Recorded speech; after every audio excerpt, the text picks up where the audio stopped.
One time I had to babysit one of my neighbor's kids overnight. We're gonna call the kid Benny. The parents didn't really tell me anything when they left me alone with Benny, but they left me a note and they were like, you can only open it in emergencies. So at this point, I'm alone with Benny. It's like 11 p.m. and I told Benny, I was like, dude, you should like get to bed. It's late. Then Benny starts getting really red and he's like, no, we don't want to sleep alone. Sleep with us, please. I didn't know why Benny said us, but I was like, whatever, okay, like, yeah, I'll sleep in your room, like, it's fine. So fast forward a couple hours, it's like 3 in the morning at this point. This is the best part. Benny starts talking in his sleep and he's like, take her instead. You're not my friend anymore. I am not yours. And I try waking him up and I look at him and his eyes are wide open as he says this stuff. I was freaking out, so I went to go open the note that his parents said was only for emergency. So after Benny was literally acting possessed while I was sleeping in his room, I went to go open the note that his parents left that was only for emergencies. And guess what it said? The note literally said, sorry for not telling you, run him a cold bath and call 911 if anything happens. I didn't know what to do, so I just went to go wake up Benny. So when I woke Benny up, he was really, really mad and he kept trying to put his hands in front of my eyes and was telling me, please be nice to them, open up. And so long story short, I ran Benny a cold bath and then he locked himself in the bathroom. So at this point, Benny has literally locked himself in the bathroom and he's literally yelling out loud, please take her, not me, I won't tell anyone. This is the best part. So I called the police because I was scared for my life at this point. And the note that his parents left said to do that. So the cops tried calling Benny's parents, but they couldn't get a hold of them, but they got a hold of the grandparents. And eventually his grandparents came. So his grandparents come and they're like, we're gonna take him to a priest. And they told me to leave. Part 1 of how I stole my boyfriend's side chick. My boyfriend Zach and I decided to check out a new restaurant in town for date night. We got in his car and started to head out. He usually has better cell coverage than me, so we were using the navigation on his phone to get to the new spot. I noticed his buddy from work, Matt, was texting him as usual. However, this time I noticed the heart emojis out of the corner of my eye at the top of the screen from Matt, which I thought was weird. I started to think about it, and Matt would always text pretty late at night, and my boyfriend always seemed really happy when texting him. I played it off like I was going to look for a faster route, picked up his phone, and quickly copied down the number. When we got to the restaurant, I started paying attention and noticed Zach texting throughout our date. The next day, I called the number and a girl named Jessica answered. He saved her number under Matt and told me he was a buddy from work for months. We started talking and she told me that she had no idea that he had a girlfriend. She also told me that they met on Tinder and they've been talking for a while. She was really honest and cool about it, and she was just as mad as I was. We decided to meet up and talk some more about what we were going to do to get back at him. This is when things got interesting. Part 2 of how I stole my boyfriend's side chick. Jessica and I decided to meet up downtown and come up with a plan on how we were going to confront Zach about playing us both. We were planning on doing it together to make him as uncomfortable as possible. I was surprised when I first saw her because she was drop dead gorgeous, which made me a little nervous at first. We met up at a brunch spot and began talking over mimosas. She was furious with Zach for wasting her time and lying to her, as was I. Everything she was saying was exactly how I felt. A few more mimosas in and she said, we don't need him, we're way too cute for him anyways, especially you. That's when she grabbed my hand to comfort me. When she grabbed my hand, I got nervous and jokingly made a comment about how I'm done with men. Surprisingly, she agreed and said we should start dating women instead with a smile. We went shopping after brunch and ended up back at her place a few hours later drinking wine. A few glasses in, we began trying on and modeling some of the new clothes we bought. One thing led to another and we hooked up. We really hit it off and we stayed up all night talking and laughing. I went to her place again the next night and the night after that. We both ended up completely ghosting Zach and dating each other instead. It's been over a year now and we couldn't be any happier. So, thanks, Zach.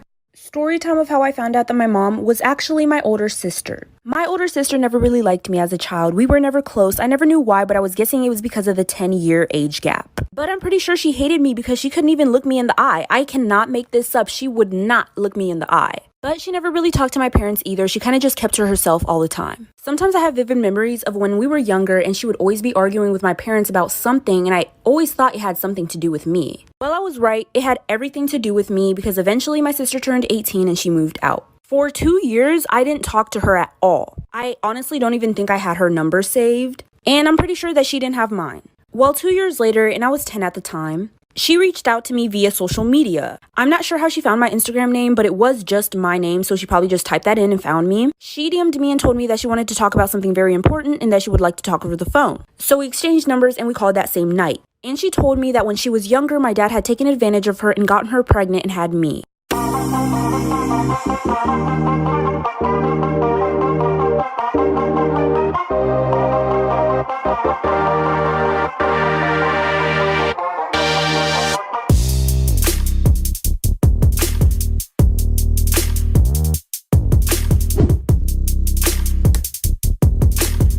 Girls, tell me about a time where your quick thinking probably saved your life. I'll go first. 2 years ago, I was walking my dog at the park and a man approached me and asked to take a picture of her. And I said yes, because why not? It's a picture of a dog. So he starts taking a picture of my dog, and then I realized that he was like holding up her collar, and then it hit me. My address is on that collar. He's not taking a picture of my dog, he's taking a picture of my address. So I told him that I actually didn't feel comfortable with him having a picture of my dog, and I asked him to delete it. So he deletes it and then like starts walking away really fast. And I was like, "Excuse me, sir, no, could you also go into your deleted album and delete it from there?"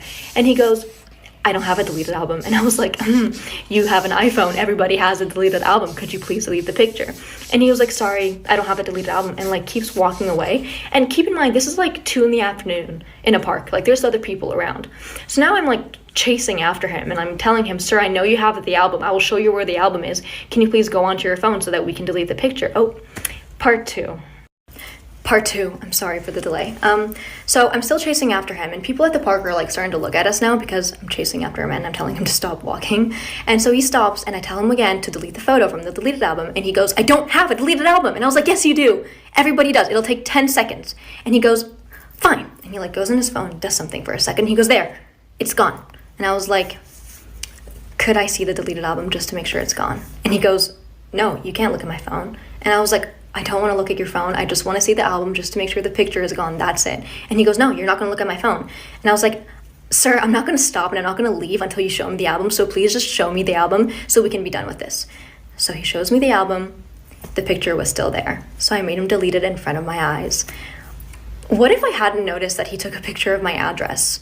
And what if I went home that day and, you know, that night when I took my dog out to pee, he was outside waiting for me? I mean... Hey, I can't be the only one. Who else knows people that have killed other people? Finally, something that I can actually relate to.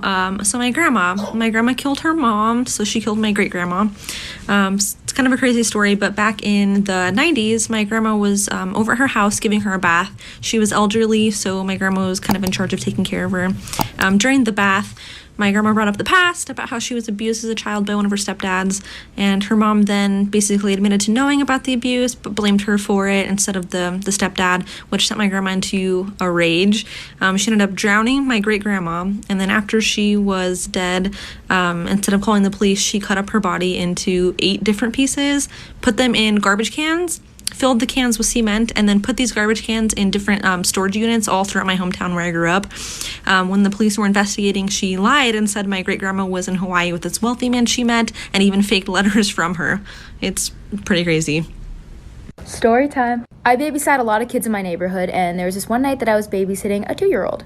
It was around 10 o'clock at night, so the kid was sleeping, and I was just sitting in the living room. In the living room, there was a big TV, a couch, and then behind me, it was a wall with a giant window. So it was really late at night, I had nothing to do, so I was Snapchatting my friends. If you Snapchat anybody, I'm sure you know that sometimes you Snapchat really fast. You don't even know or look at what you're sending. I was mass snapping all my friends, and then one of them replied 10 minutes later. And he said, "Who's that guy behind you?"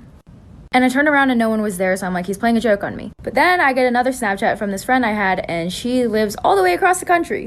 They don't know each other. And she said, "I think there's someone outside." So I was really freaked out because I was alone. There was a giant window behind me. Apparently there was someone outside. I wasn't gonna call the child's parents because I didn't want to freak them out, but I was scared. So then I went around the house, locked all of the doors. Sorry, it's a really long story, like for part 2. Story time about how I almost died when I was 4 years old. So my mom was at work and my dad and I were at home, and my dad was watching TV while I was trying to do headstands. I don't know, guys, I thought I was an acrobat at the time. So anyways, I had a penny in my mouth. I know, it's super dirty, don't come at me. I was 4, I didn't know. And my dad didn't know. And every time that I would do these headstands, I would roll over onto my back. Well, I rolled over and I started choking. And my dad looks over and I'm laying on the floor literally like freaking dying. He's freaking the hell out. So he calls 911 and I got rushed to the hospital in an ambulance. And the penny was sticking straight up at the time, so nobody was really worried about getting it out right then and there. And my throat was like holding that penny in place, so no, my dad couldn't do the Heimlich or whatever the heck it's called. Well, the penny flipped. And I stopped breathing and everybody was freaking out and they had to hurry up and get it out before I died. Part 2 about how my boyfriend found out that his best friend got me pregnant. So like I said, my boyfriend was black, his best friend was white, and because I doubted that it was his best friend's kid, I decided to wait it out. Say it with me, bad idea. So fast forward, I'm in the delivery room and I decide not to have my boyfriend in there. Well, let's just say good thing that he did. Bitch, whenever this thing popped out, it was white as fucking paper. So I was like to the doctor, oh my gosh, like I'm gonna have a panic attack. Please get the baby out of the room. I don't want anybody around the baby right now. So when my boyfriend came back in the room, I was like, oh, we can't see the baby. He's having some issues. He's over here freaking out. I'm having a fucking panic attack about what I'm gonna do. And they brought my kid back and I was like, that's not my kid. And this girl looked so confused. She was like, oh, okay. And my boyfriend and I are laughing. We're like, oh, haha, that's funny. Then she comes back into the room and she's like, ma'am, this is your kid.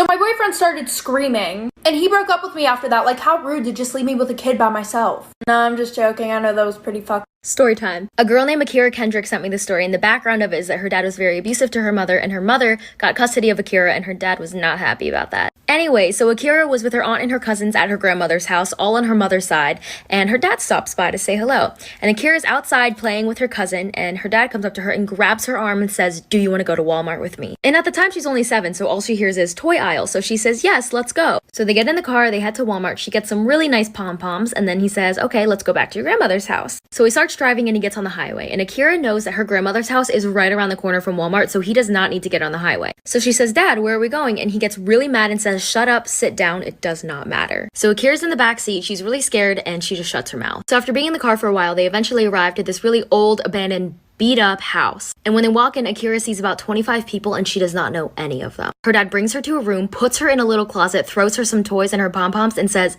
play. Part 2 is coming right now. Part 2 of Akira's dad literally kidnapping her. So when they get to the house, Akira is really scared. She doesn't know any of these like 25 people. Her dad brings her to a room, throws her in a closet, puts some toys in there and says play. So after about an hour of being in a little closet with some toys, she finally decides to get up and go look for her dad. So she opens the door and starts looking around and there's no one in the house. There's not even a single trace of somebody ever being there. So of course she starts freaking out and crying. She doesn't know where she is. She's so far away from her grandmother's house and she doesn't have a phone. And so eventually after 3 hours, she hears somebody. She looks up and her dad is standing there and he says, come on, let's go, the cops are outside. So basically Akira's aunt called the cops and they had a search warrant for him. They ended up finding her dad and they said to him, if you don't take us to her, you will go to jail. And always, because why not? The 3 B's.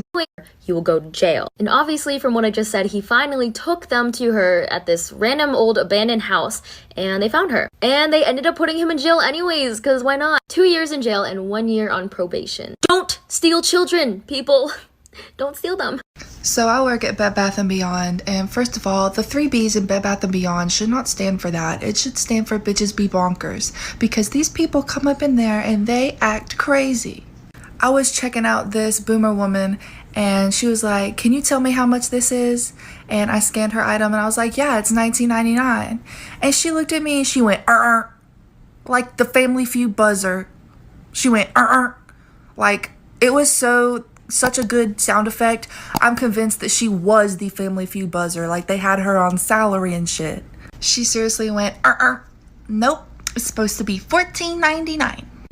And by the sound of her I know that is not the first time that she has done that. I know that that is well rehearsed, that she uses whenever she thinks she... I literally want to cry. So if you didn't know, I have a sister and her name's Ashley. And we both have boyfriends.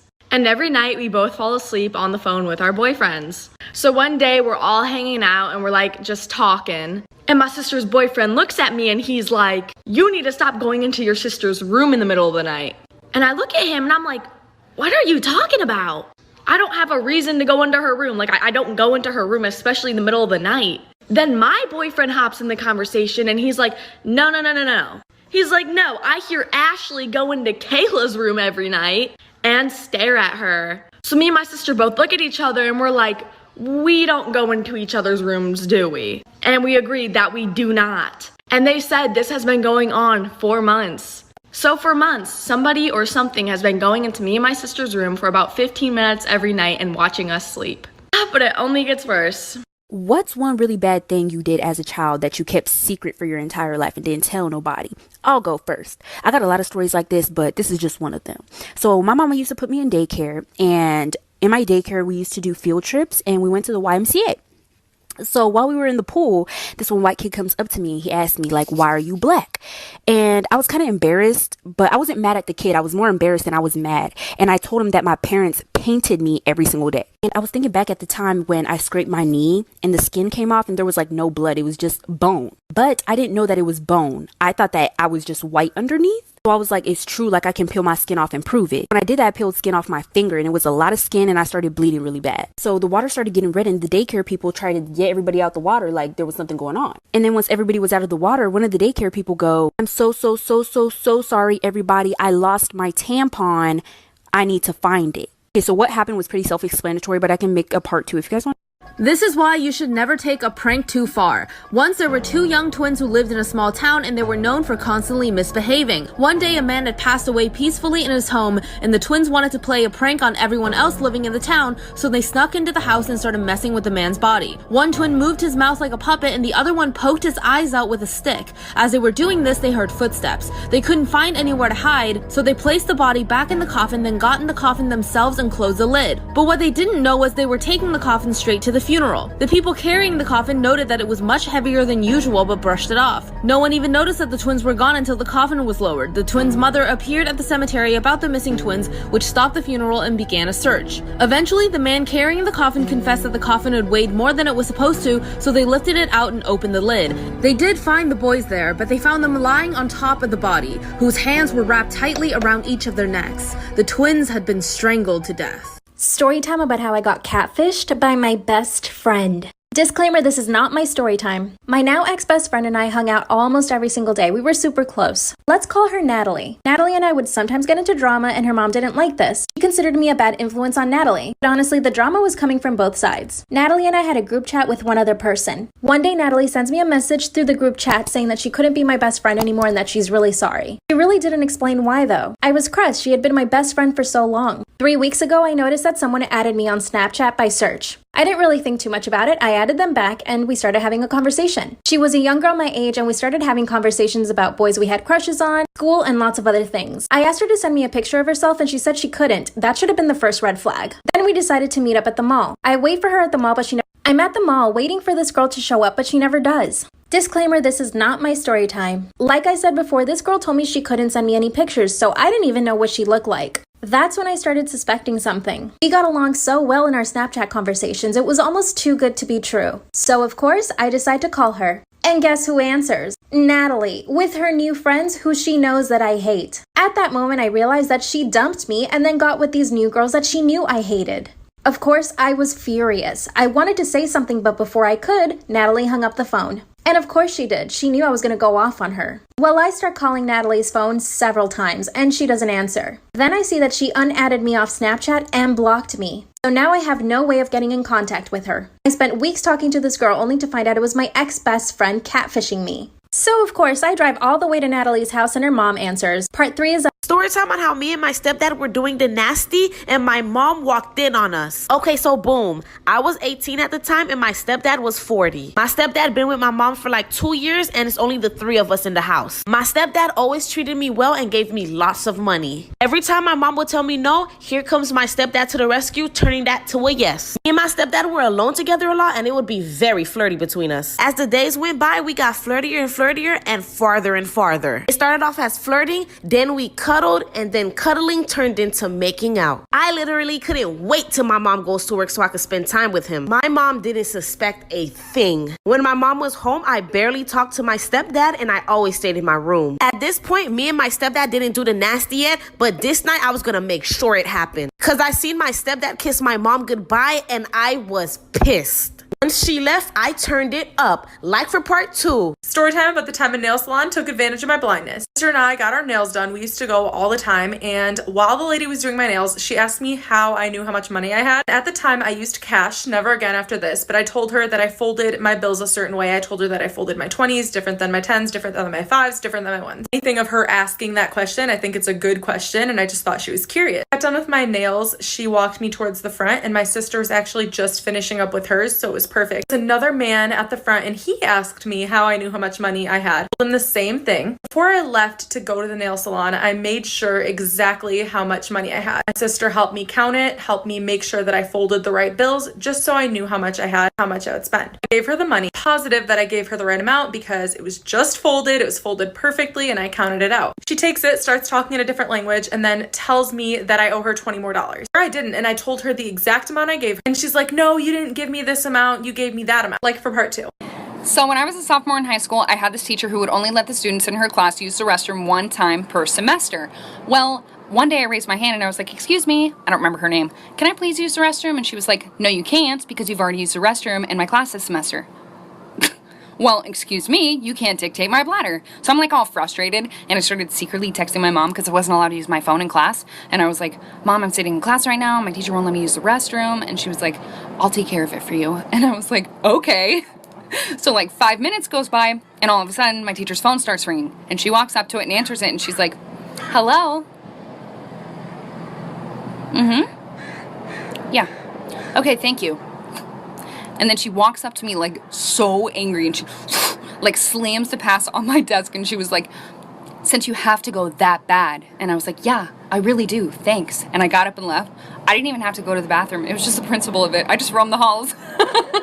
Part 2 of the worst customer ever. After she requested to speak to the manager, I went to get the shift lead and explain the situation. He immediately knew what customer I was referring to. My manager went to speak to her as I remade her drink a 4th time. She demanded that the drink be free and that we also let her pick a food item on the house for wasting her time. When we refused, she went ballistic and started screaming that she would never come here again and that we lost a customer. She demanded that we get the owner of the store down here immediately and said that she wouldn't leave until the owner arrives. We told her that she would have to leave or we would call the cops. She continued screaming at us, took the drink without paying, and knocked over one of the displays on her way out. My manager said that this customer complained almost every day, told me I'm doing a good job, and thanked me for finally getting rid of a Karen. I couldn't believe my eyes when she came back a few days later. I was dreading having to take her order again. To my surprise, my manager confronted her about not paying the other day and knocking over our display. He then asked her to leave, but she went crazy again and refused to leave, and this time we did have to call the cops. Ultimately, she left before the police came and hasn't been back since. I am going to be telling you a scary childhood story. When I was 2 years old, my mom passed away. My dad wasn't in the picture, so I went to go live with my grandparents. My grandparents lived in a super old home that was built in the 1800s. I was a very imaginative child. So when I told my grandparents that I used to see people in the house, they just didn't believe me. There was one lady in particular that I would always see. She would sit at the end of my bed and watch me fall asleep. I wasn't scared of her because I thought she was an actual person. Plus, I was super little, so nothing even crossed my mind. At this point, I was like 4 or 5 years old. I remember her talking to me constantly. She even sang me the song Rockabye Baby to get me to go to bed one night. Every single day when I would get home, I could see her in my window. At that point, I thought she was just waiting for me. She just wanted to be my friend, right? But as I got older, things started to get really weird between me and her. She wasn't this nice lady anymore. Stay tuned for part 2. Y'all please! I will never hang out with a white boy again. This white boy came to pick me up. You know, I was trying to get that little diddly dick. And as soon as we get into the car, he's smiling at first and then he starts looking at me weird. I'm just like, okay, whatever. So we drive to his house. His mom is...